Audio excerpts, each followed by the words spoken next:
Денеска без продолжување на конститутивната собраниска седница, но со партиски преписки преку соопштенија од ВМРО ДПМН велат дека СДСМ вчера се обидоа да изведат државен удар, да спречат дискусија во законодавниот дом и да ги замолкнат сите што говорат против тиранската платформа. Ветуваа двојазичност, дебати за химната, грбот и за знамето. Ветуваа промена на банкнотите, двојазични униформи и федерализација. Ветуваа државни функции и со молчење ги одобруваа сите навреди и негирање на македонскиот идентитет. Ветуваа, но не им помина.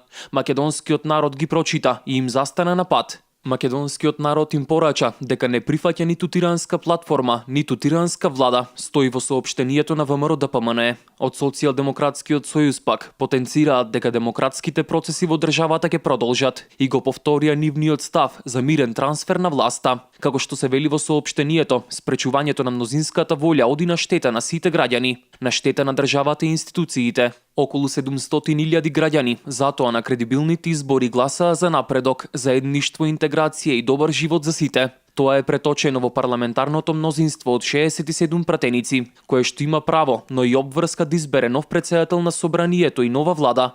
Мнозинската волја ќе се испочитува според уставот, деловникот на собранието и законите.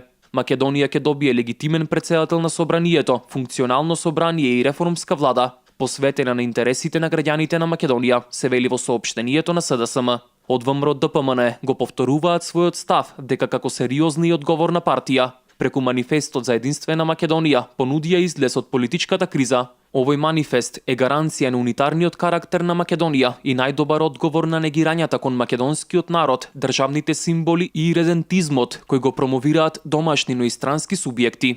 Наместо кон сопствениот народ, СДСМ има долг кон наркодилерите и кон криминалците со кои соработува. Затоа стравот на граѓаните од идните политички дејства на СДСМ е оправдан, велат од ВМРО ДПМН. Собраниската расправа, на која првично треба да се изберат членовите на Комисијата за избори и именувања, а потоа и претседател на Законодавниот дом, продолжува во понеделник.